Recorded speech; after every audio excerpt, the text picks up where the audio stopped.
One of the long-standing arguments in the Naruto fandom has always been about if Naruto is an underdog, with a sizable portion believing he is and another sizable portion believing he isn't. While it is possible to understand where both sides are coming from because watching shonen does give one an image, be it vague or clear, of what they think an underdog is, it is also important to have a definition to operate on in order to properly resolve the argument and answer the question: is Naruto an underdog? We will go through the definition and check how it applies or doesn't apply to Naruto within the context of the story, while comparing and contrasting him with certain characters and the misconceptions of what an underdog is. From a quick Google search, I found two definitions of an underdog. The first being a competitor thought to have little chance of winning a fight or contest, and the second, a person who has little status in society. While both definitions are incredibly interesting, my focus will be on the first because it provides the clearest message. It simply says an underdog is not what you are, but what people think of you. One of the most common arguments espoused by the proponents of Naruto not being an underdog is that he was genetically blessed from a young age, having large chakra reserves because of his Uzumaki heritage, and even much larger reserves from being the Jinchuruki of the Nine Tails. Some even go as far as saying his ability to learn Jonin level techniques like the Shadow Clone Jutsu and the Rasengan proves he is in fact not an underdog. While these points aren't to be disregarded, there are points that do in fact ignore context, characterization, world building, and nuance. For one, being a genius does not make you not an underdog. Even if Naruto was a Kage level ninja at the start of the series, he would still be an underdog because once again, an underdog is what people think of you, not what you are. Naruto has always been shunned by the people of Konoha, with many thinking he was the very monster who destroyed their village. Some others thinking he's an untalented nuisance, and some thinking both. The beauty of bias lies in the fact that the biased see what they want to see in order to confirm or affirm their worldview, and their thought and actions will operate on said worldview. Having established the fact that the people of Konoha are biased against Naruto, from a world building perspective, we should also remember most people in the Naruto universe are not ninjas. They do not know how ninjutsu or taijutsu or genjutsu work on a fundamental level. Even many academy students don't.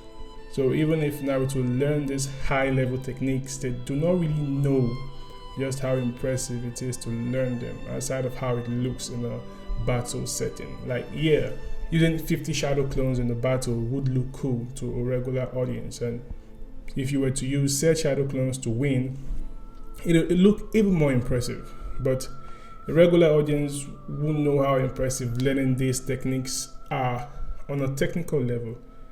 But they do know that since they think so little of Naruto, having these techniques won't change their idea of him. They'll still see him as a loser and a nuisance. Of course, this is not the same as Naruto using said techniques to consistently win in front of the regular audience. But back to the main point. Remember, the idea of him is what matters when it comes to being an underdog. So even if we wanted to argue that Naruto has shown enough feat to not be seen as an underdog, we must remember how the storytelling in the show or manga works. A lot of Naruto's feats are in situations where you do not really have actual citizens present. Think about it. From his first time using the multi-shadow clone jutsu against Mizuki, outsmarting Zabuza to free Kakashi, and even in the Forest of Death where he faced Orochimaru, no regular person was there to be a witness.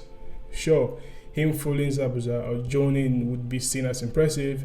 Him taking down Mizuki, a Chunin with the Modi Shadow Clone Jutsu, would be seen as impressive. But since most people do not bear witness to it, their ideas about him can't truly change. We should address Naruto's character, who he is as a person and a ninja, how it ties into the way the village views him or why they view him the way they do. Being boisterous, loud, confident, obviously as a way to hide his insecurities and loneliness that he felt growing up as a kid, ostracized by society. Naruto does act in the way that confirms the biases of many people in the village. The people who think he's a nobody, a nuisance, and talentless. His past makes his character, and his character sometimes plays into the biases people already have about him.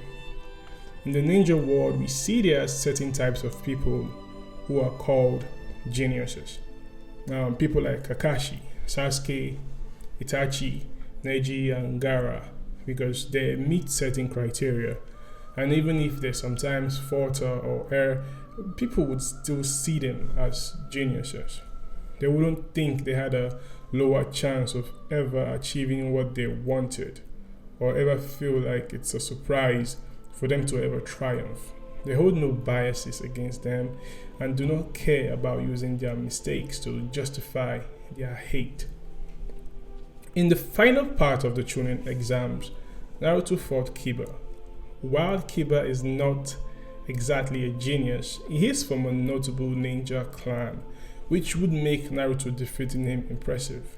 And it was also one of the first instances where the general public, and not just a few select ninja, actually saw what Naruto can do. But when he was about to face Neji, most people around still did not think he had a chance, despite him showing he was competent enough to get to that stage of the exams.